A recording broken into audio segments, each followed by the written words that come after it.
தேவனாய் கர்த்தர் 8 மாதங்கள் காத்து இந்த 9வது மாதத்துக்குள்ளும் தேவன் நம்மளை பிரவேசிக்க செய்திருக்கிறார். அதற்காக நான் கர்த்தரை முதலாவது நான் ஸ்தோத்திரம் செலுத்துகிறேன். 8வது மாதத்திலும் தேவன் கொடுத்ததான வாக்குத்தத்தத்தின்படி உங்கள் துக்கம் சந்தோஷமாய் மாறும் என்று சொன்ன வார்த்தையின்படி அநேக நேரங்களில் நாம் துக்கப்பட்ட காரியங்கள் உண்டு.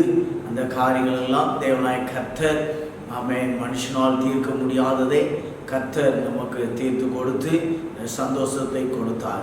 இந்த 9ஆம் மாதத்துக்குள்ளும் பிரவேசிக்க செய்த தேவன் இந்த மாதத்தில் கொடுக்கிறதான வாக்கு தத்துவம் என்னவென்று சொன்னால், சகேரியாவின் தீர்க்கதரிசன புஸ்தகம் 8ஆம் அதிகாரம் 2வது வசனத்தை தேவன் இந்த நாட்களிலே நமக்கு வாக்கு தத்துவமாய் கொடுத்திருக்கிறார்.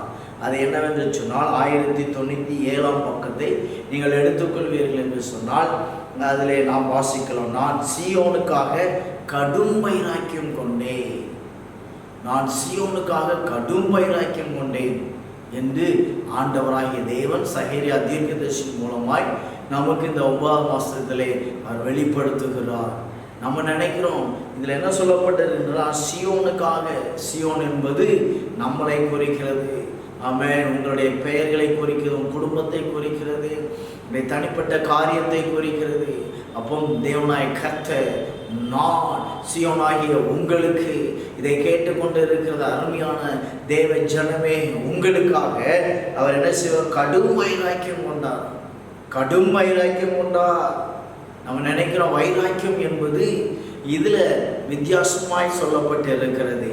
நம்ம நினைக்கிறோம் வைராக்கியம் என்றால், இன்னைக்கு நிறைய நேரங்கள் நினைக்கிறோம் கூட பிறந்த சகோதரருக்குள்ள சண்டைகள் வந்து வைராக்கியமாய் பேசாமல் இருப்பது, அதுபோல தாய் தகப்பனுக்குள்ள சண்டைகள் வந்து பேசாமல் இருப்பது, இது வைராக்கியம்.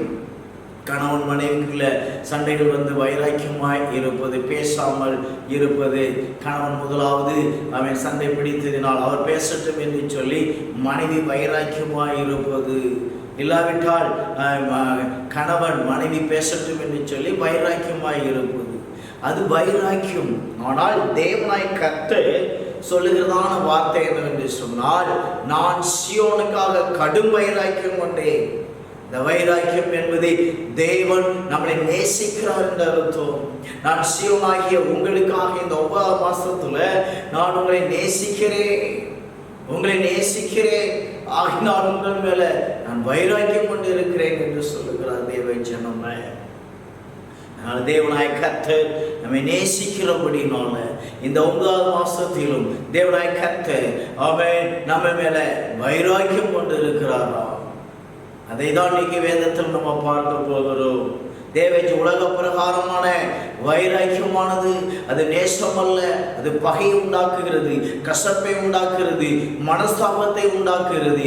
ஆனால் தேவனுடைய வைராக்கியமோ நம்ம மேல வைத்திருக்கிறதான அந்த அன்பை வெளிப்படுத்துகிறது. தேவ ஜனமே, நாம் ஆசீர்வதிக்கப்பட வேண்டும், நாம் விடுதலை பெற வேண்டும், சாபத்திலிருந்து விடுவிக்கப்பட வேண்டும், அவன் நாம் மகிழ்ச்சியாய் வாழ வேண்டும் என்கிறதான அந்த வைராக்கியத்தை தேவனாய் கர்த்தர் இந்த சகேரியா தீர்க்கதரிசி மூலமாய் இந்த 9ஆம் மாசத்திலே நமக்கு வெளிப்படுத்துகிறார். தேவ ஜனமே, பாருங்கள், உலக பிரகாரமான வைராக்கியத்தை பார்த்தீர்கள் என்று சொன்னால், அவன் ஒரு நடந்த சம்பவத்தை நான் உங்கள் மத்தியிலே முதலாவது நான் சொல்லுகிறேன். பெரிய பணக்கார குடும்பம், ஆனால் ஒரே ஒரு மகள். ஆனால் கணவன் மனைவிக்கு சண்டை காரணமாக பாருங்கள், வீட்டு வேலைக்காரர்கள் பாருங்கள், அங்கு ஏராளமான பேர் வேலை செய்கிறார்கள். ஆனால் வேலை செய்கின்ற பொழுது பாருங்கள், 2 பேருக்கும் தனித்தனி சமையல், கணவனுக்கும் தனி சமையல், மனைவிக்கும் தனி சமையல். அதே போல வெளியே போகின்ற பொழுது கணவனுக்கு தனி கார், மனைவிக்கு தனி கார். இப்படியாக அவர்கள் வைராக்கியம் கொண்டவர்களாய் வாழ்ந்து வந்தார்கள். குறிப்பிட்ட காலங்கள் வந்தது, தன் ஒரே மகளுக்கு திருமணத்தை முடித்து வைத்தார்கள். மருமகன் வீட்டிற்கு வந்தார். இங்கு நடக்கிற இந்த சம்பவத்தை பார்த்தார். அவன் மாமியாருக்கு அவன் ஒரு சமையல் கட்டு, மாமனாருக்கு ஒரு சமையல் கட்டு, எங்கே போனாலும் தனித்தனி அவன் கார்கள். இதை அவருக்கு பார்த்த உடனே அவருடைய மனசு, அவன் இந்த குடும்பத்திலே நாம் வந்து திருமணம் முடித்திருக்கிறோம் என்று சொல்லி பாருங்கள், அந்த மனைவியை டைவர்ஸ் பண்ணிவிட்டார். ஒரே மகளை டைவர்ஸ் பண்ணிவிட்டு அவன் வெளியூர் கடந்து போய்விட்டார். தேவ ஜனமே, இவர்களுடைய கசப்பு பிள்ளைகளுடைய வாழ்க்கை, அந்த வைராக்கியமானது பிள்ளைகளுடைய வாழ்க்கையே இன்னைக்கு சின்னப்பனமாய் மாற்றிவிட்டது. ஒரே மகளை, அது பெரிய பணக்காரருடைய குடும்பங்களிலே இன்றைக்கு நாமும் தேவ ஜனமே வைராக்கியம் கொள்கிறோமா? அப்படி என்றால் நம்முடைய வைராக்கியமானது பிள்ளைகளை இந்த வாழ்க்கையை பாதிக்கிறதா? கணவனை பாதிக்கிறதா? மனைவி பாதிக்கிறதா? தனிப்பட்ட வாழ்க்கையை பாதிக்கிறதா? குடும்பத்தை பாதிக்கிறதா? பொருளாதாரத்தை பாதிக்கிறதா? சந்தோஷத்தை பாதிக்கிறதா என்பதை நாம் அறிந்து கொள்ள வேண்டும் தேவ ஜனமே. ஆனால் தேவன் கொடுக்கிற நம்மை வைத்திருக்க அந்த வைராக்கியம் அல்ல, அது நேச வைராக்கியம். நாம் ஆசீர்வதிக்கப்பட வேண்டும் என்பதான அந்த வைராக்கியம், சமாதானமாய் வாழ வேண்டும் என்பதான அந்த வைராக்கியத்தை தேவன் இந்த மாசத்துல நம்மேல் அவர் கொண்டு இருக்கிறார். அதனால வேத வசனம் சொல்லுகிறது, அவன் எபேசியருக்கு எழுதும் பொழுது எழுதுகிறார். எபேசியர் 4ஆம் அதிகாரம் 26ஆம் வசனம் தெளிவாக நமக்கு தெளிவுபடுத்துகிறது. பாருங்கள், நீங்கள் கோபம் கொண்டாலும் பாவம் செய்யாதீர்கள், சூரியன் அஸ்தமிக்கிறதற்கு முன்னாக உங்கள் எரிச்சல் தனிய கடவுது. இன்றைக்கு கணவன் மனைவி பிள்ளைகள் தாய் தகப்பனார் சொந்த பந்தம் சகோதர சகோதரிமார்களுக்குள் தகராறுகள் வரலாம், சண்டைகள் வரலாம், வாக்குவாதங்கள் வரலாம். ஆனால் சூரியன் அஸ்தமிப்பதற்கு முன்னாக உங்கள் எரிச்சல் தனியே கடவுது. அந்த எரிச்சல் இருக்கும் என்றால், இந்த வைராக்கியம் இருக்கும் என்றால் வாழ்க்கையில ஆசீர்வாதத்தை பெற்றுக்கொள்ள முடியாது, சந்தோஷத்தை பெற்றுக்கொள்ள முடியாது. ஆகினால் இன்னைக்கு உலகத்தில் பிறந்த ஒவ்வொரு மனிதனுக்கும் வைராக்கியங்கள் உண்டு, கோபங்கள் உண்டு. ஆனாலும் பாவம் செய்யாதிருங்கள். ஆனால் சூரியன் அஸ்தமிப்பதற்கு முன்பாக அவன் இரவிலே சண்டைகள் வரலாம், மனஸ்தாபங்கள் வரலாம். ஆனால் சூரியன் அஸ்தமிப்பதற்கு முன்பாக நம்முடைய எரிச்சல் தனியே கடவது, சமாதானத்தை நாம் பெற்றுக்கொள்ள வேண்டும் என்று தேவனாய் கர்த்தர் எபேசியருக்கு எழுதும் பொழுது எழுதுகிறார். இங்கு தாவீதுடைய சிங்காசனத்தையும் அவருடைய ராஜ்யத்தையும் அவர் திடப்படுத்துகிற தேவன். இதுதான் அவர் தாவீது மேலுள்ள கொண்ட வைராக்கியம். இன்றைக்கு நம்முடைய வாழ்க்கையாகிய அவன் குடும்பத்தையும் தனிப்பட்ட காரியத்தையும் அவர் திடப்படுத்தும்படியாக நம்ம வைராக்கியம் கொண்டிருக்கிறார்.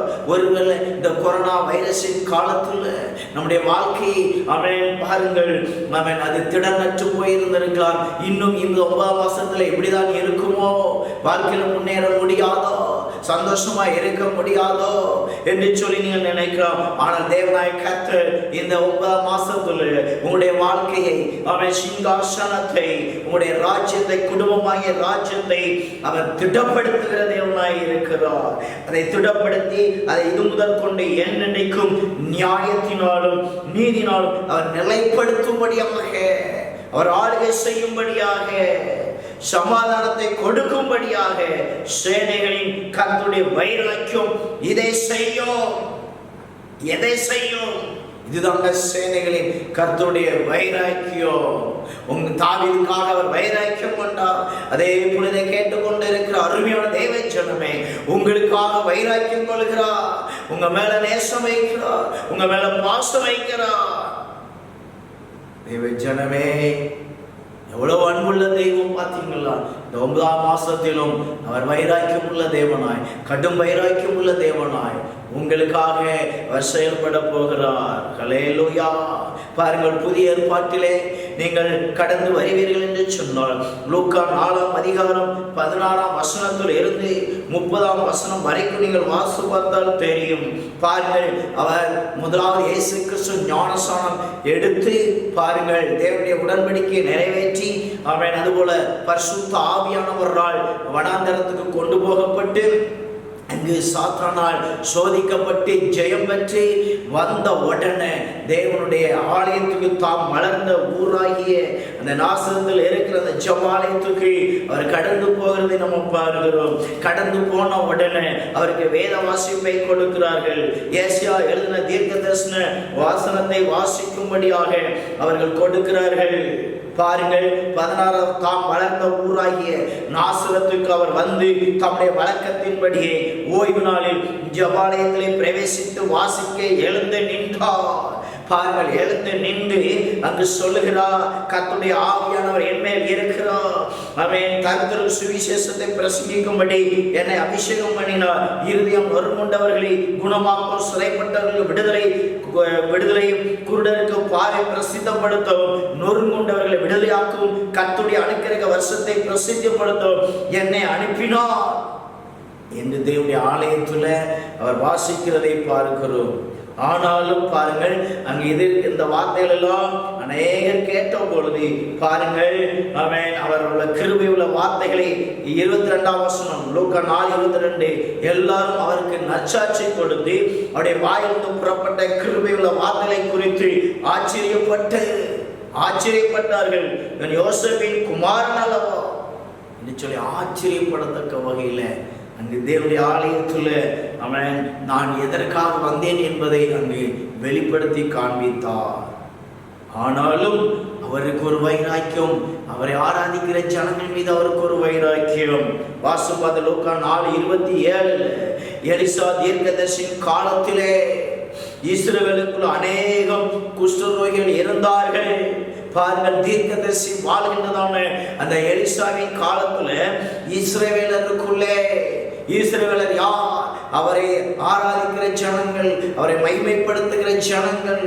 ஆனால் அவர்களுக்குள்ள அநேக குஷ்டரோகிகள், குஷ்டரோகம் என்பது சாபத்தை குறிக்கிறது, அநேக சாபத்துக்குள்ள இருந்தார்கள்.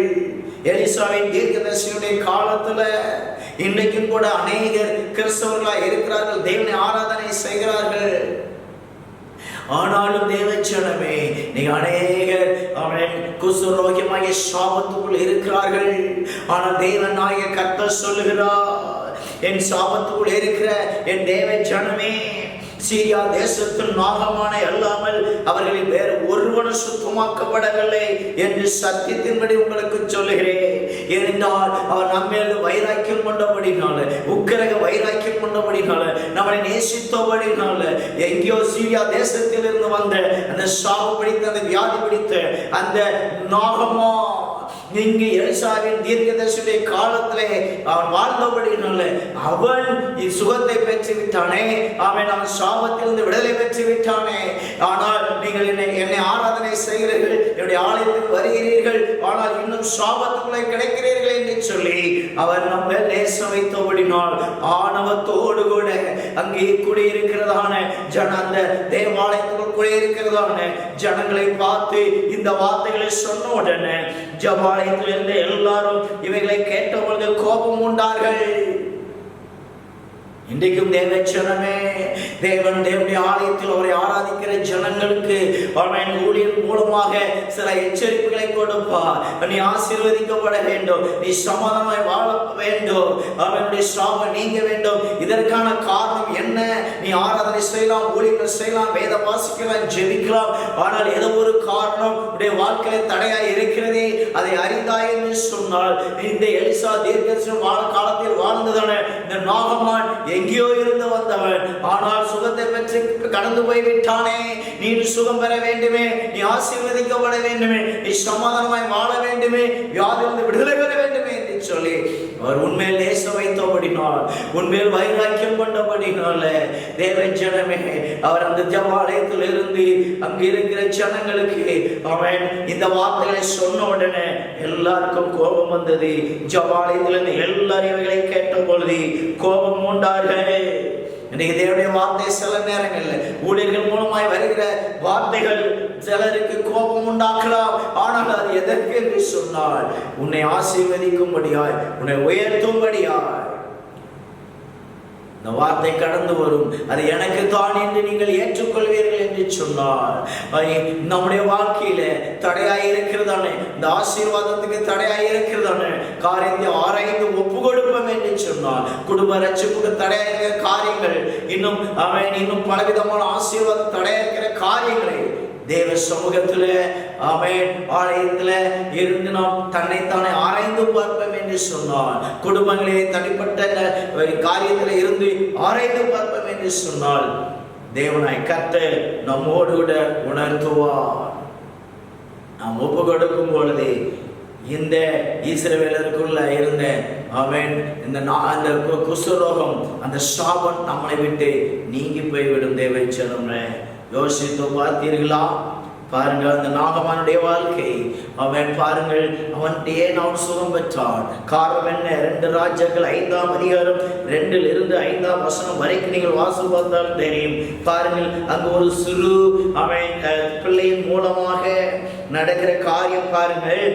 பாருங்கள் 2 ராஜாக்கள் 5ஆம் அதிகாரம் 2ஆம் வசனம் 3ஆம் வசனம் வாசித்து பார்த்தால் தெரியும். சீரியாவிலிருந்து தண்டுகள் புறப்பட்டு இஸ்ரவேல் தேசத்திலிருந்து ஒரு சிறு பெண்ணை சிறைபிடித்துக் கொண்டு வந்திருந்தார்கள். அவள் நாகமனின் மனைவிக்கு பணிவிடை செய்து கொண்டிருந்தாள். அவள் தன் ஆச்சாரை பார்த்து, என் ஆண்டவன் சமையால் இருக்கிறதான தீர்க்கதரிசி போவாரானால் நலமாய் இருக்கும், அவர் இவருடைய குஷ்டத்தை நீக்கி விடுவார் என்றான். சிறைபிடித்துக் கொண்டு போன அந்த சகோதரி சொல்கிற வார்த்தையை, சின்ன பிள்ளையா இருக்கிறாளே, இவர் சொல்கிற வார்த்தையை நான் நம்ப வேண்டுமா என்று சொல்லி அவன் யோசிக்கவில்லை. அவனுடைய சாபம் போக்க, அந்த வியாதி போக்க யோசிக்கவில்லை.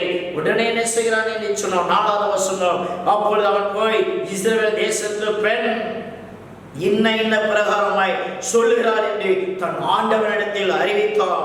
அப்பொழுது சீரியாவின் ராஜா, நல்லதை போகலாம், இஸ்ரவேலின் ராஜாவுக்கு நிருபம் தருகிறேன் என்றான். அப்படி அவன் தன் கையிலே 10 தாளந்து வெள்ளியும் 1000 நிறைகள் பொன்னையும் 10 மாத்துவாசை எடுத்துக்கொண்டு போய் இஸ்ரவேலின் ராஜாவினிடத்தில் அந்த நிருபத்தை கொடுத்தார். அதிலே, இந்த நிருபத்தை உம்மிடத்தில் என் ஊழியக்காரனாகிய நாகமான் கொண்டு வருவார். அவர் நீர் அவன் குஷ்டரோகத்தை நீக்கிவிட அவனை உம்மிடத்தில் அனுப்பியிருக்கிறேன் என்று எழுதியிருந்தது. யோசித்து பாருங்கள், ஒரு சின்ன பிள்ளையினுடைய வார்த்தை. இஸ்ரவேல் தேசத்துல நாம தீர்க்கதரிசி இருக்கிறார், இவர் போவார நலமாய் இருக்கும். ஆனால் இன்றைக்கு நாம் இஸ்ரவேலருக்குள்ளே இருக்கிறோம், தீர்க்கதரிசியுடைய காலத்திலே வாழ்ந்து கொண்டு இருக்கிறோம். ஆனால் அவனுக்குள்ளே இருந்ததான அந்த நம்பிக்கை, அந்த விசுவாசம் இன்னைக்கு நமக்கு இருக்கிறதா? யோசித்து பார்ப்போம். தேவ ஜனமே, தேவன் சொல்லுகிறதான இந்த வார்த்தையை நம்புவோம்.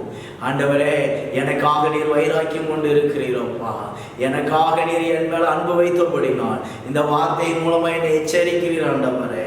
அதனால் நான் ஒப்பு கொடுக்கிறேன் ஆண்டவரே என்று சொல்லி நீங்கள் ஒப்பு கொடுப்பீர்கள் என்று சொன்னால் நிச்சயமாகவே தேவனாய் கர்த்தர் இந்த குஷ்டரோகின் சாபம் நீங்கினது போல அவன் இஸ்ரவேலராகிய நம்முடைய சாபங்கள், அவன் குடும்பத்தில் காணப்படுகிற பிரச்சனை, போராட்டங்கள் நிச்சயம் நீங்கோ, சந்தேகம் வேண்டாம். அதனால்தான் சங்கீதம் 115:12 அவர் சொல்லுகிறார், கர்த்தர் நம்மை நினைத்திருக்கிறார், அவர் ஆசீர்வதிப்பார், அவர் இஸ்ரவேல் குடும்பத்தாரை ஆசீர்வதிப்பார். இஸ்ரவேல் குடும்பத்தாரை ஆசீர்வதிக்க வேண்டும், ஏனென்றால் அவர் ரொம்ப மிகவும் நேசித்தார் இஸ்ரவேல் குடும்பத்தாரை. அதனால்தான் அவர் வைராக்கியம் கொண்ட தேவ ஜனமே, நம்மளை ஆசீர்வதிக்கும்படி அவர் விரும்புகிறார். அதனால்தான் பாருங்கள், ஒரே ஒரு வசனத்தை நான் சொல்லி நான் பிடிக்க ஆசைப்படுகிறேன். பாருங்கள், உன்னத பாட்டு 8ஆம் அதிகாரம் 6ஆம் வசனத்தை பாருங்கள். அங்கு அழகாக சொல்லப்பட்டு இருக்கிறது. பாருங்கள், நேச வைராக்கியம், நேச வைராக்கியமா நம்ம மேல அவர் நேச வைராக்கியம் வைத்தபடினால், நம்மை நேசித்தபடினால் அந்த வைராக்கியம் எங்க போனதா பாருங்கள், யோசிச்சு பாருங்கள். பாதாளம், அவன் பாதாளத்தை போல் கொடிதாய் இருந்தது. பாதாளம் என்றாலே அங்கு வேதனையான ஒரு இடம், யாரும் போக விரும்புவதில்லை. அந்த விருப்பமில்லாத அந்த இடத்தை போல இருக்கிறதான அந்த அன்பு நம்ம மேல வைத்தபடினால அவர் நம்ம மேல நேச வைராக்கியம் கொண்டார். அதனால்தான் தீர்க்கதரிசி ஏசாயா 53ஆம் அதிகாரம் 9ஆம் வசனத்துல எழுதும் பொழுது அவர் எழுதுகிறார் பாருங்கள். அவர் எழுதுகிறார்.